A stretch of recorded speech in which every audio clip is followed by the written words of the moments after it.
Good morning, good afternoon, good evening. My name is Jason Williams, and I'm with my tag team partner, Blake Castetter, and we are the Sunday Fun Day guys. Blake, we're at Bipocalypse, as we've talked about over the last couple of weeks. Here we are, and you know some people are scrambling, me being one of them. I'm not gonna lie. There's a couple plays, I'm like, wait a minute, we talked about that, and I was not necessarily prepared, didn't even take our own advice, but that's only in one league. Everything else I'm good in. How about you? Scrambling to say the least, with unexpected quarterback decisions. We knew Stafford was going to be out, but I also run Daniels and had Justin Fields. Oh, Daniels out, Justin Fields benched. yeah. To the waiver wire I go. Yes, and picked up Penix, and it doesn't look like Penix is going to play. Okay, and I don't know the next move. Tyrod Taylor against the Bengals. And you still got a day. You're good, right? Kirk Cousins. Spencer Rattler. I mean, it sounds crazy, but he has been consistently putting up 15 to 18 points. Yeah. Just a filler. You can cut him on Monday, but you just wait till Stafford gets back. You might need him on Sunday, but I digress. Let's get right into it, buddy. Let's talk about Week 7. I kind of mentioned Bipocalypse, but if you want to take a little bit of a deeper dive in it, have at it. Well, as we just expressed, lineups this week are going to be interesting, to say the least. I mean, I might have Kirk Cousins or Spencer Rattler as my starting quarterback. Whoa. So I'm sure there's going to be a ton of people out there that have wild and crazy lineups because of so many big names, not only on bye, but also some new injuries to Jaden Daniels, Mike Evans, Michael Penix, to name a few. Yeah. And you got changing in quarterback situations like with the Jets. Yeah. We don't know what's happened in San Francisco. So there could be some very interesting lineups out there this week. Well, I think from what I understand, Brock Purdy, he's still got the turf toe issue. That deal, it may not be like Joe Burrow's, but clearly it's an issue. And with the way Mac Jones is playing, I wouldn't be surprised if the Niners just put him on IR. It'd be smart for a few weeks. At this point, you're playing with fire. Mac Jones is playing well. Keep him in there, keep the consistency, and see if Purdy heals. And if he does it, you got a guy. So that whole quarterback dynamic in San Francisco is going to be interesting to see again how it shakes out. But speaking of turf toe and foot injuries, with Braxton being in a wheelchair, we're down to the wire on trying to figure out what we're going to do for his Halloween costume. Yes, he was torn between a slice of bacon.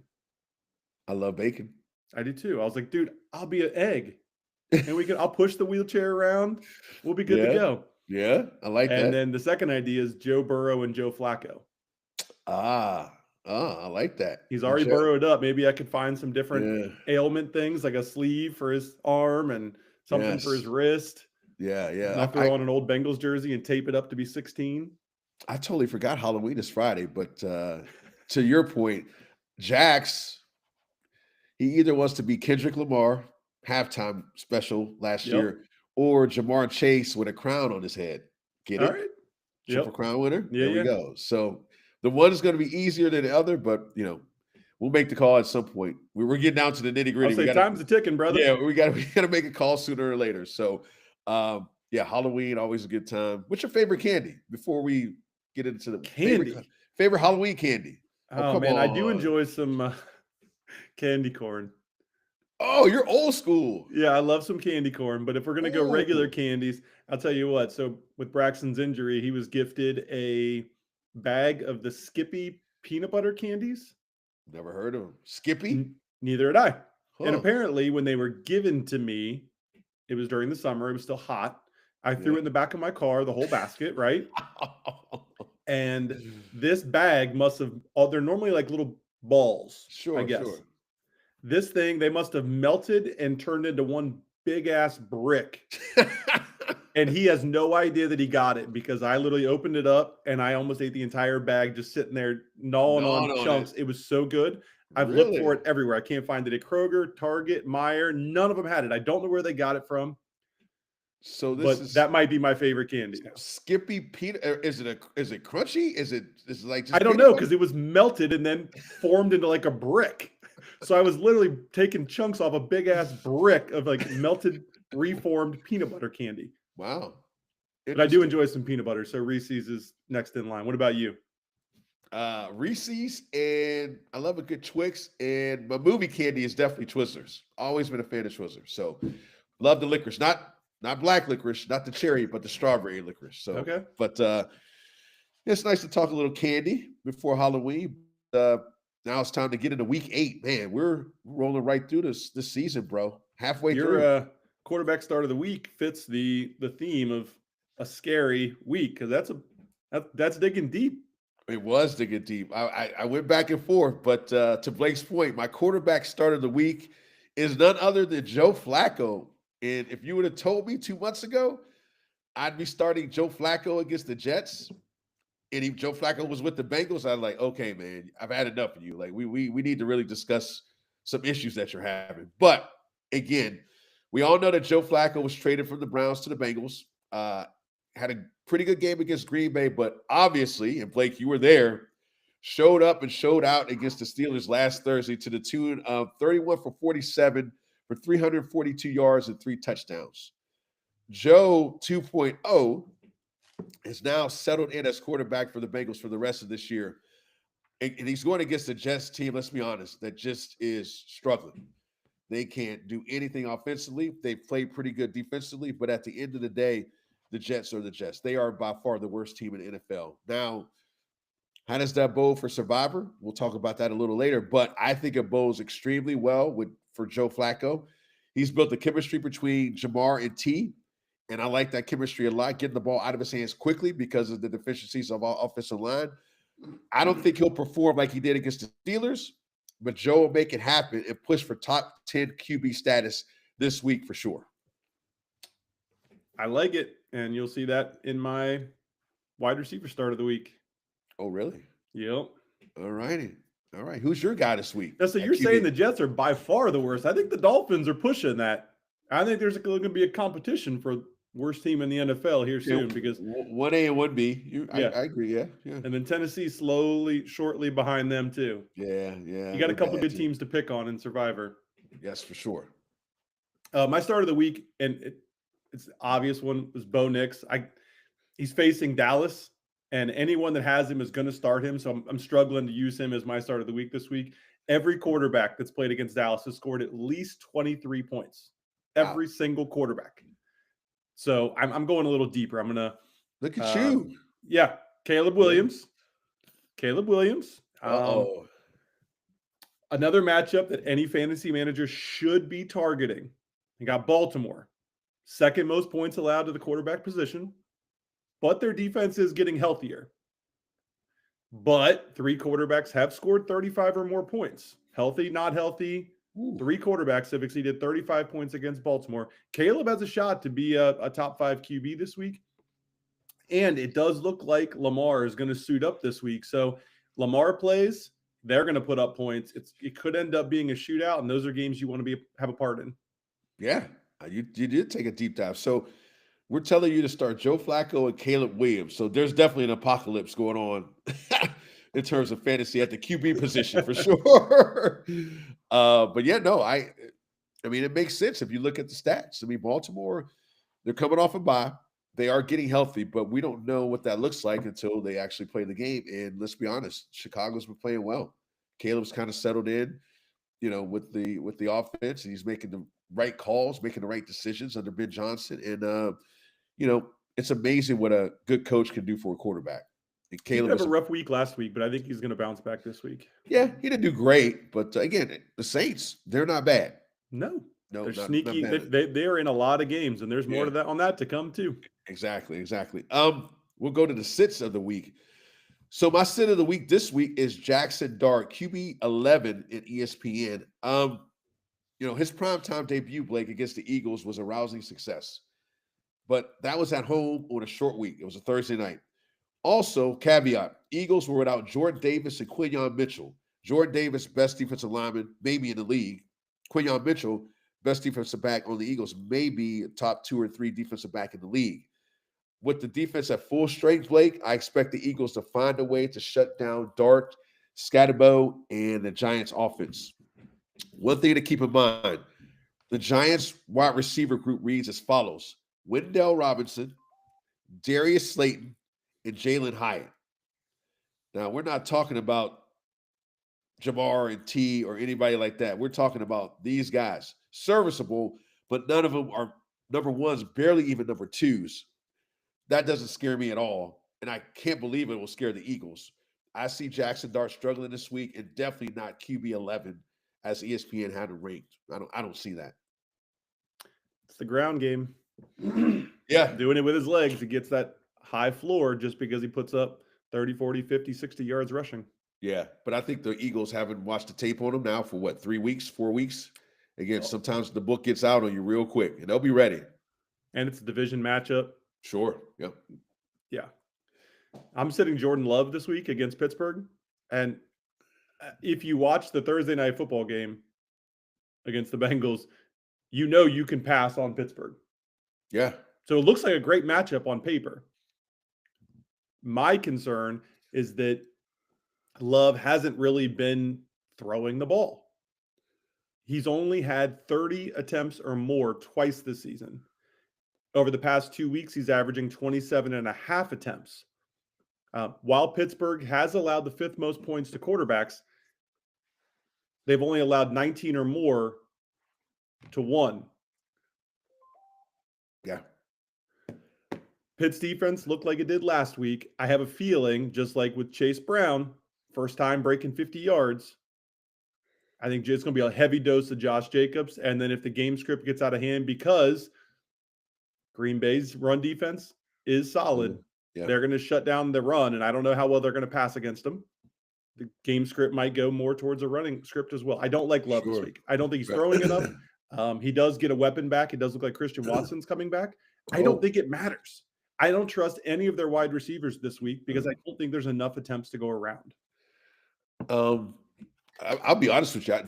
At this point, I think Jordan Love has kind of been a bust in fantasy. I was expecting a lot more, and I have him on a couple of my teams. I just haven't seen it, and I agree with you. I don't. There's been no consistency. The only consistent thing has been Josh Jacobs and Tucker Kraft. If you want to, in terms of receiver, which you called that earlier in the year, I'll give you some props on that. But as much as they talked about Jordan Love and this year being the year that he kind of ascends into that upper echelon of quarterbacks, I haven't seen it. And I think you're correct. I don't think it happens this week against Pittsburgh. So I have a choice to play Jordan Love or I believe Jared Goff. Not Jared Goff. I'm sorry. CJ Stroud. And I'm taking CJ Stroud. And it's kind of amazing because, again, you thought Jordan Love, everybody in the beginning of the year was talking about, oh, Jordan Love this, Jordan Love that. And honestly, Blake, it just hasn't happened. Totally, it really hasn't. And they're just not throwing the ball. They're not. No. With He's got a plethora of weapons. They just want to run the ball. Yeah. And they got a good offensive line, so I'm not sure what LaFleur. I mean, again, who knows? But for fantasy purposes, it doesn't bode well for folks that have Jordan Love. So you're going back to Philly. I am. I'm on the Philly train today. Fly, Eagles, fly. E-A-G-L-E-S, Eagles.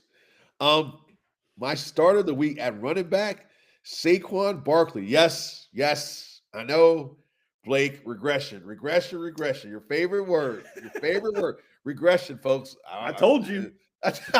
There you go. I told you. You did. Again, I'm gonna give you some props. This episode, I'm gonna give you a lot of props. Has not had a 100-yard game this year. I could not believe that. I looked at the stats. I was like, okay, let me refresh. As I said, Blake, you said regression for Mr. Saquon, and you're 100% spot on.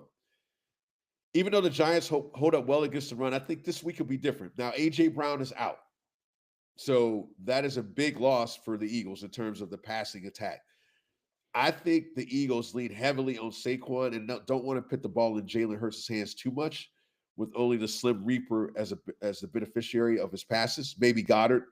But I think this week is the week Saquon finally busts out, gets his first 100-yard game, and potentially top 5 RB status, which last year he was a top 5 running back nearly every week. So I've got him in my DraftKings DFS lineup. Oh, I'm you a do? believer this week. Oh, yeah. Yeah. He Okay. did not perform well the last time they played the Giants, so No, not maybe a very good little at all. revenge narrative. I don't know. We'll Yeah. see. Yeah. It's gonna be an interesting game on both sides of the ball with the Giants and their offense, and then Eagles and their offense. Look at your start of the week. You went Yeah. deep. You went deep on this one. And I thought I would just because there are so many people on bye and the Yep. folks might be looking for something out there. Well, this is something. No doubt. Yeah. Tyler Algier versus Miami. And so I know you said the Jets, and I know I pointed out Miami and 1A and 1B, but I mean, they They're can't bad. stop anyone. And they surely aren't scoring much. I don't know how McDaniel still has a job.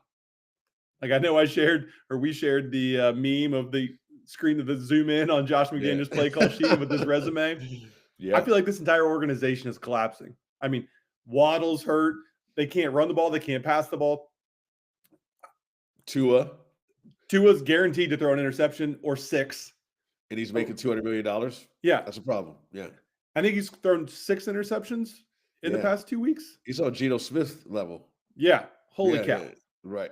And so I feel like this is more about the Dolphins than it is Tyler Algier. They made Quinshon Judkins look like freaking Derrick Henry. Totally. He didn't get my 90 yards. I'm still pissed about that.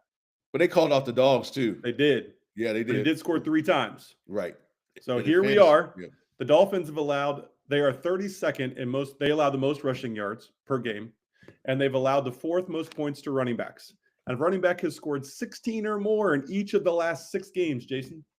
4 of them have hit 20. Oof. Bijan's a slam dunk this week. When I got him, run him death. Let's go, Falcons. Let's go.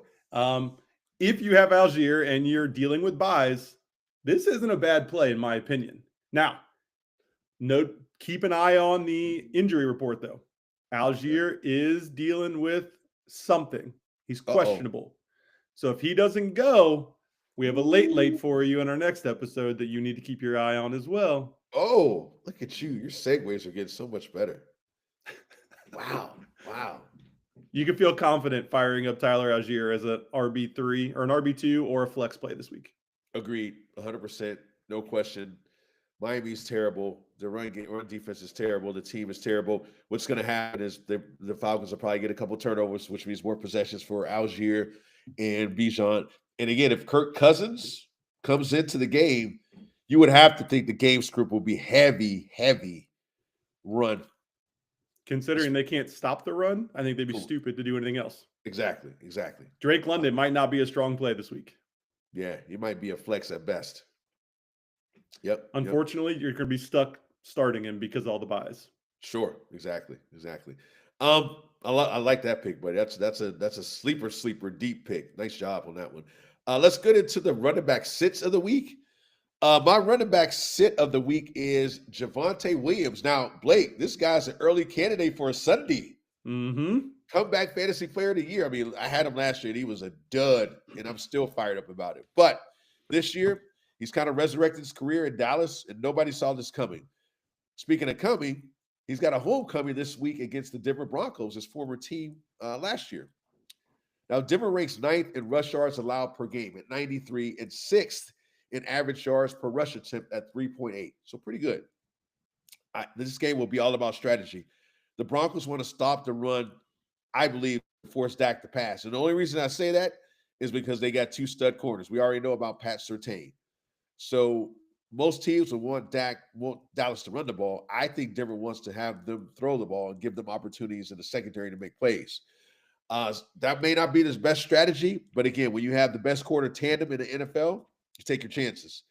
I don't see a good homecoming for Mr. Williams, and I think Denver shuts him down. Running back 11 status on ESPN, I really don't see that. I see him in the 15 to 20 area if lucky. Might be a little high. Yeah, real high. Really high. When I was looking at our Sunday 6-pack, I can't help but automatically go to Denver's defense and see what quarterback is playing against him. Yes.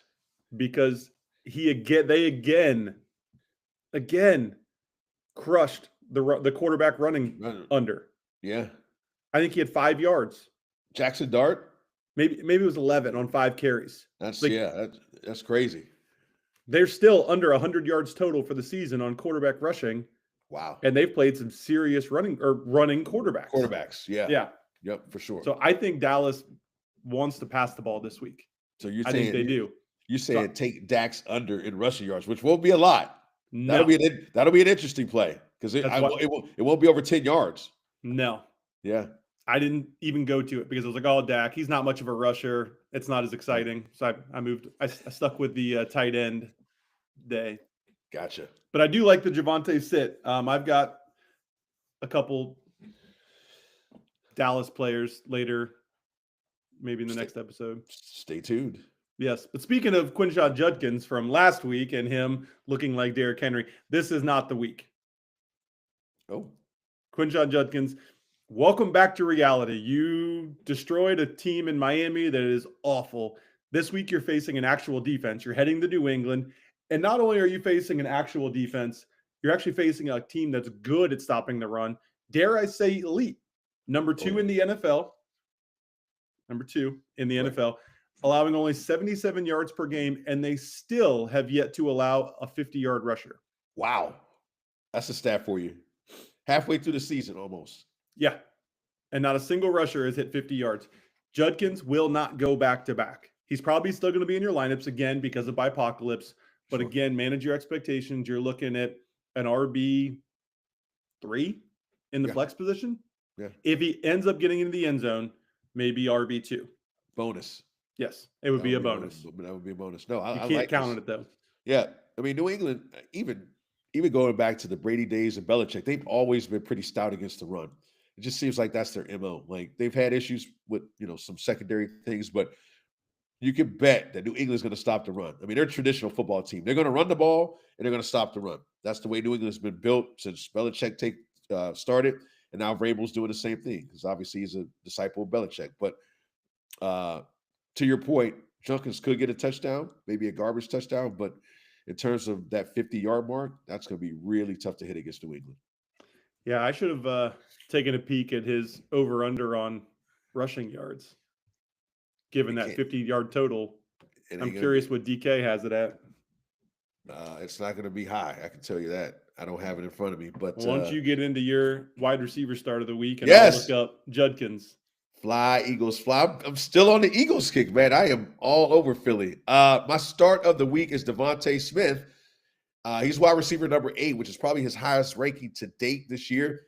And the number one reason is A.J. Brown is out this week. So this is kind of a no-brainer for me. And he's coming off at one of his best games ever, maybe his best game. 9 receptions, 183 yards, Blake, and a touchdown. And I think he's primed for another big game against the Giants. The Giants are in the top third in terms of allowing fantasy points allowed to wide receivers at 35 points per game. Smith is clearly the favorite of Jalen Hurts, so look for him to be targeted early and often. I think this is a big game for the Slim Reaper this weekend against the New York Giants. Definitely a potential wide receiver 1, top 5. I mean, Hurts appeared to figure it out last week. He did. It all kind of came together. He did.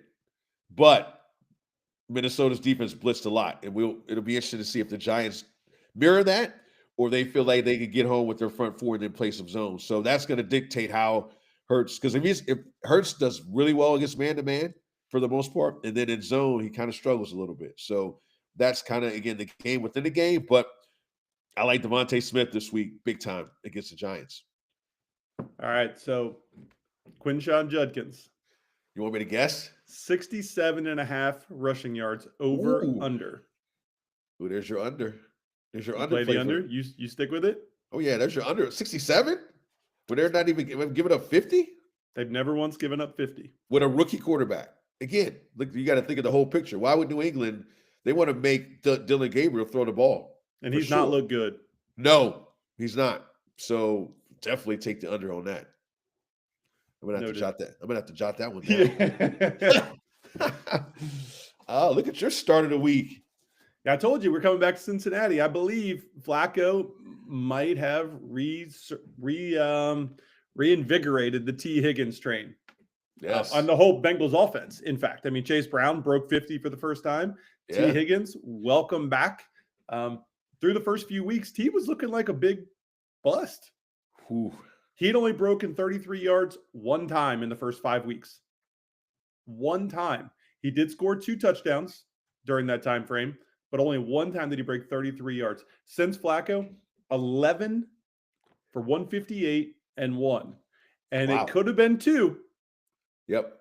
But he played smart football and went down before scoring. Exactly. Then you add in the opponents. Now we're playing the Jets. And Sauce Gardner, I don't know if he's cleared protocol yet. He was in concussion protocol earlier this week.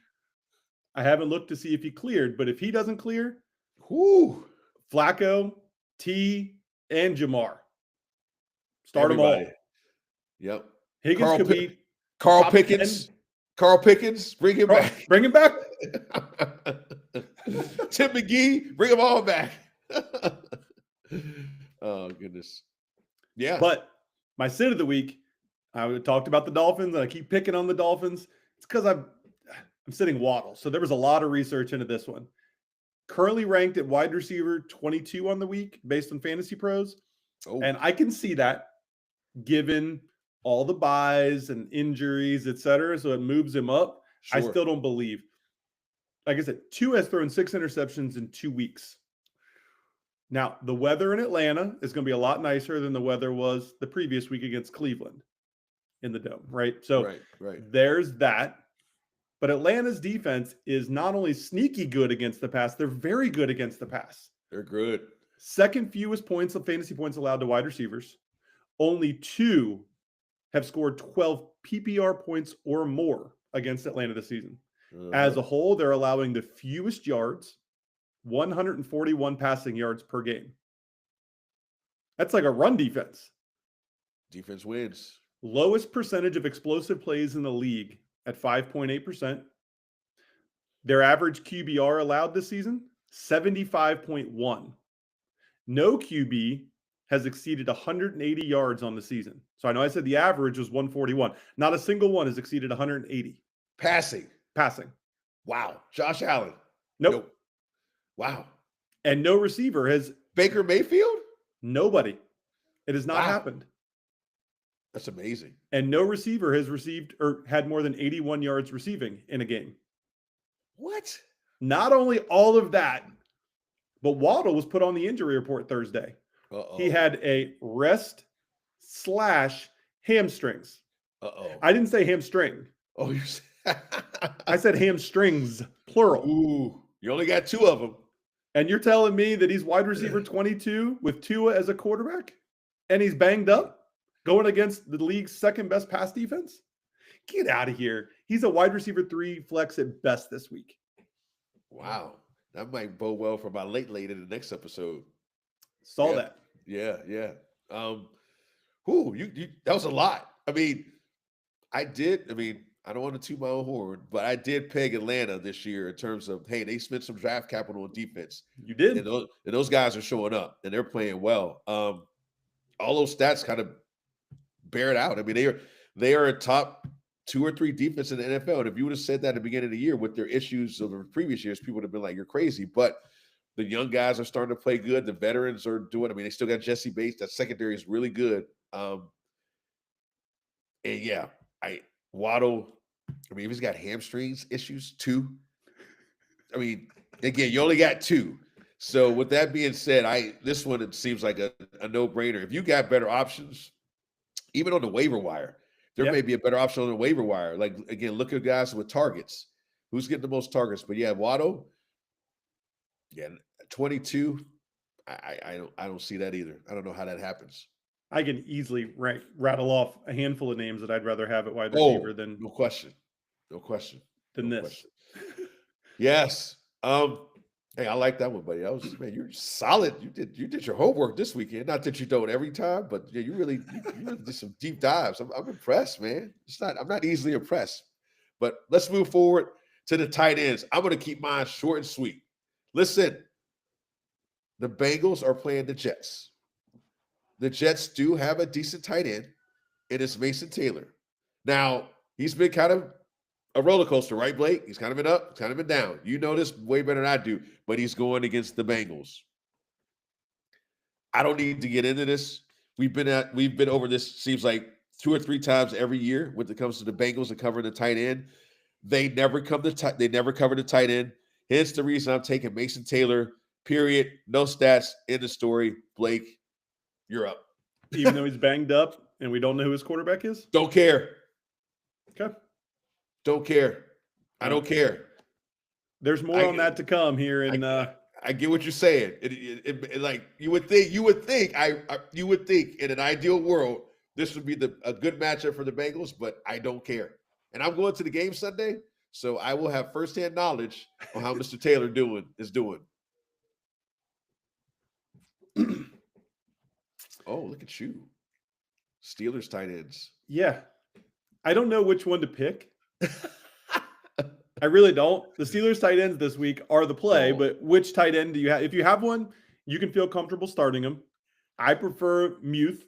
The Muth might get loose. Oh, look at this guy, man. All 3 scored against the Bengals last week. That's right. Again. Washington, Smith, and Muth. I didn't even realize. I totally forgot about that. Amazing. They are the worst team against the tight ends. 32nd by far. It's not even close, Jason. Let's change that. They're the worst team in history of the NFL against tight ends. Yes. But I just talk about all time. So I'll let you keep going. This week, though, the Steelers play the Packers, who are the worst in the NFC, the second worst overall. It's a great matchup. They've given up the most PPR points to tight ends in the NFC. A tight end has finished as the top receiver. A tight end has finished as the top receiver on a team in 4 of their 6 games this year. Wow. They have defended 0 passes to the tight end this season. Not one. Not one. Wow. And they're allowing an average of 19.58 fantasy points per game to the tight end position. Those are quarterback numbers. I know. Wow. So one of these tight ends on National Tight End Day is going to score. We just don't know who. Correct. I totally forgot all 3 of them scored last week. It was embarrassing. Well, again, speaking of embarrassing, I'm going to get to my sit of the week. Now, one of those guys that we talk about every year, when is the talent going to hit the when is he going to do something? I.e. like Kyle Pitts. Evan Ingram, when he's healthy, he's a good serviceable tight end, but this year he's in Denver, and everybody thought that, hey, maybe this is a chance for him to resurrect his career. And with Sean Payton's history with tight ends, you thought it would be something. Well, it has not. He has 22 receptions for 179 yards, averaging 8.1 yards a catch. Those are his stats for this year so far. This week, Denver welcomes the Cowboys. And yes, I know how bad the Cowboys defense is. Blake talked about it. But surprisingly, the Cowboys are middle of the road in terms of fantasy points allowed to tight ends because they give up so many yards to receivers. So somebody's eating, somebody's not. The receivers eat when they play Dallas, and the tight ends don't. I know Evan Ingram's targets have been on the rise, but I just don't see the consistency that we thought we would get when he signed with Denver. I say stay away from him this week against the Cowboys. I may or may not believe he's going to get a touchdown this week. But I'm all in on tight ends this week. Last year, I cashed on a huge tight end parlay. Tight end parlay. And so I'm reinvigorated with the tight end position for this week. So I'm all in on tight ends. It's hard for me to sit. I'm gonna have to listen to your 6-pack for sure. Well, I've got at least 4 or 5 that I like, if not 6. Oh, anytime touchdowns or just yards, catches, whatever. It's all tight ends. So a combination: receptions, yards, and touchdowns. Fair enough. But my sit of the week, I have to do one, is Zach Ertz. Solid outing last week for Ertz. Actually, the past 2 weeks have been pretty good, but last week especially. But this week he doesn't have Jaden Daniels. And his 2 starts with Mariota, he has struggled, only racking up 5 catches for 59 yards and no touchdowns. To make matters worse, they're playing the Chiefs. Third fewest points allowed at the tight end position. Only one tight end has scored a touchdown this season. And due to buys, you might not have a choice but to start Ertz, but manage your expectations of what you're going to get. He's struggled with Mariota. They're going up against a defense that's good against tight ends. Yeah. It might not be pretty. Yeah. No, I agree. I think the way Kansas City's playing on offense and defense, man, you're going to be hard pressed to have a solid outing. So I agree with you. And then Jane Daniels, Zach Ertz so far has been Jane Daniels' probably favorite target because he doesn't have anybody else. And I don't know the status of Scary Terry or Noah Brown. I think they're coming back. They may or may not be back. So I'll have to check on that. But yeah, if they do come back, more reason not to start Zach Ertz, Mm-hmm. Yep. Awesome. All right. So this week's Survivor picks. You and I so far in the season 7-0. I don't want to jinx anything. Let's knock on some wood. We're rolling. That Denver pick from last week, I was sweating. Bullets. Yes. Bullets. I know we didn't pick them in ours, but for this pick, it was Denver was my pick, and man, down to the wire.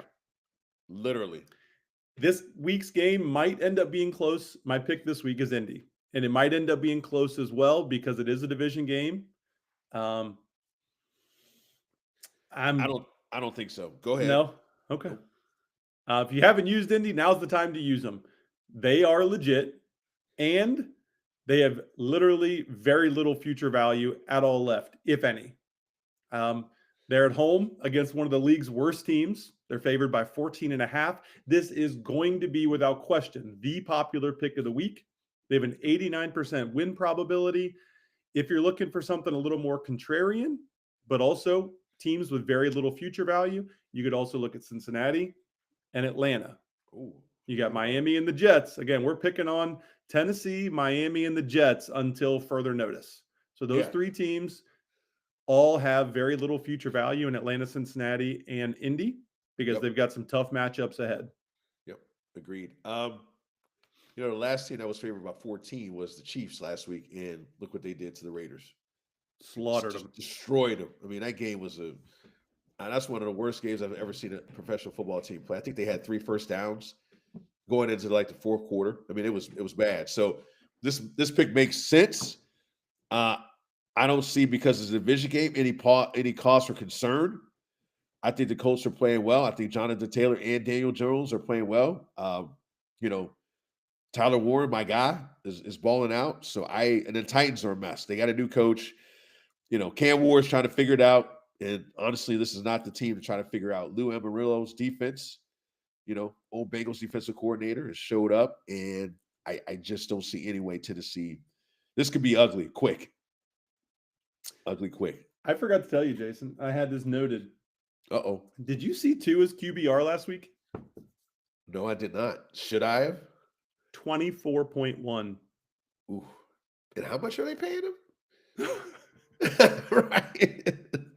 Anyways, I digress. Continue. No. Who are you starting this week? Or who's your safe pick of the week? I got the Bengals. The Bengals over the Jets. Now listen, I get it. We talked about, like, if Tyrod Taylor starts, you got a new quarterback. Does a new quarterback and the team rally around that quarterback? I don't know. After losing Joe Burrow, I didn't think the Bengals would have much value in terms of the schedule. The one game that we all circled was the Jets at home this weekend. They have a win probability of 73%, which is probably going to be their highest in any game this year, most likely, because of their schedule. Coming off an impressive win against the Steelers, Joe Flacco and the boys welcome the Jets to town, to the jungle. I had some reservations again taking this game, but the Jets are a mess, as I stated earlier, and the Bengals look like they've righted the ship. Give me Who Day all day, every day against the lowly Jets this week. Woo. I like it. That's a good pick. Yeah. Why you have to. Between Indy and Cincy, I would imagine a lot that's going to be probably 2/3 of the wagers this week in Survivor in terms of the picks. I'd be shocked if it wasn't at least 2/3, 60%.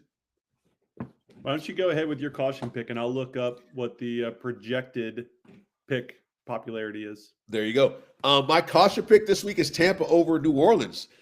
Tampa's coming off a tough loss against the Detroit Lions on Monday night. a game which Baker Mayfield struggled. It was his worst game of the year statistically. 28 of 50, 228 yards, and a QBR rating of 66.1. Now they get the Saints, who in the beginning of the year, Blake, everybody thought would be kind of the NFC's whipping boy. And, they've hung in games. They haven't won, but they haven't looked awful like the Jets. You can say they're the NFC's version of the Jets, but I think the Jets, and to your point, Miami are worse teams than the Saints. Except for a beatdown in Seattle, the Saints, have been very competitive in each of their games. We all know the Saints play better at home. No question about that. I expect the Saints to make this game very interesting. And don't forget, folks, it's a division matchup. Had I known you were picking the same game as me, I would have led and not allowed you to lead that one. But yeah, nice. Well, you told me to leave. I know. The only thing I got to add. So you can add on. Yes. They've only won one game, correct, but most of their games have been competitive. There's only one blowout loss. Otherwise, 3 of the 5 losses have been by 1 score or less. Yep. Yes, it's a division matchup, so check the rules. Sure. And then keep in mind, the Bucs are dealing with injuries. No Bucky, Yep. no Evans, no Godwin.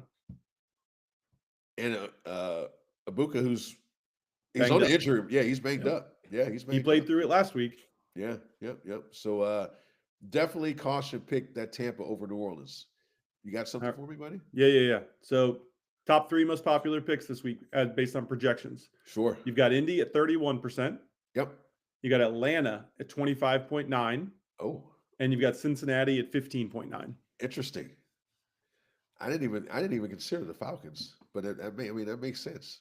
Like if you're going down that Miami, train, that totally makes sense. Cincinnati has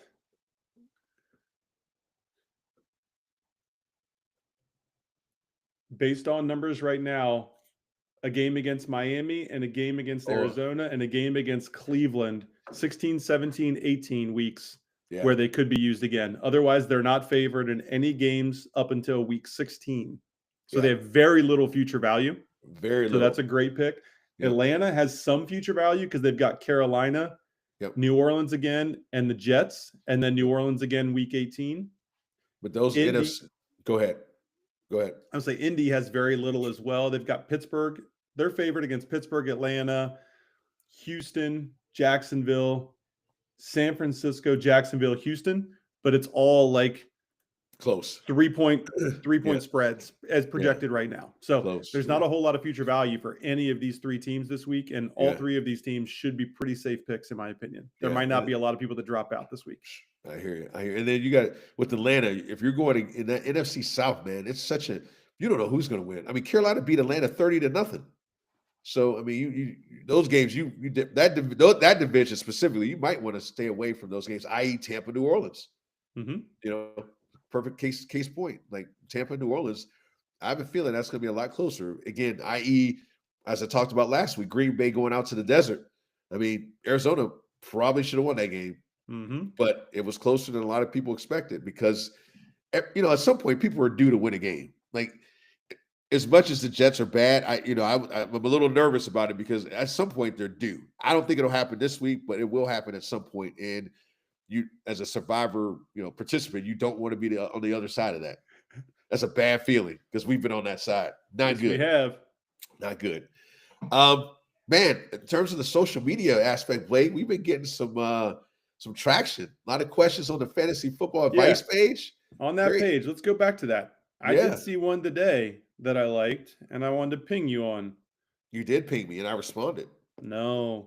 Did I not? Recently? What? Waddle, Shakir, or Kamara from Flex. This comes from Dion Nolan Sr. Waddle, Shakir, or Kamara for a flex. Ooh. So, for me, Waddle's out. I've already given you my explanation why Waddle's out. So now we're down to Shakir and Kamara. Kamara has not been impressive since week 2. Right. But he's going to get carries. Kendre Miller's banged up. Yep, he's out. I don't out. even know if he's playing. He's out. He's out for the season. Yeah. So you've got his backup, who's the rookie. I can't. His name escapes me. So he's going to get some totes this week. Someone that you might want to look at for get ahead of the waiver wire. Yep. Segment. Shakir He's been hit or miss too. So where do you go? Kamara. You go Kamara? I think remember, and we'll get into this in our Sunday six pack. The Bills have lost 2 games in a row, and the common denominator is James Cook has not gotten the ball. So I think they get a heavy dose of running. I think they do some play action. They get Kincaid back. He was hurt. Remember, he's been hurt the last week. So I think the targets for Shakir go down. I think the safe play, the less risky play, is definitely Alvin Kamara. Yeah, if you're looking for a floor, he's going to give you a floor. Right. Shakir could blow up. He could dud. We don't know what's going to happen there, but Kamara is going to get touches. Yeah, and Carolina's defense isn't that bad, so something to keep an eye on. But yeah, I would definitely, because Kamara's going to get catches and he's going to run the ball, so he's going to, they're going to use him. So yeah, great question. But to your point, Waddle's out, and I think Shakir is not going to be as consistent as we think Kamara will be, as a running back. Yep. Great question. I agree. Yes. So to your point, we are getting a couple great questions every single week on the Fantasy Football Advice page. Love it. I love it. Love it. Anything else for week 8? All right. Very good. Let's roll. Well, Fanatics, that's a wrap for this episode of the Sunday Funday Guys Fantasy Football Podcast. And Fanatics, make this Sunday your fun day. Sunday Funday Guys out.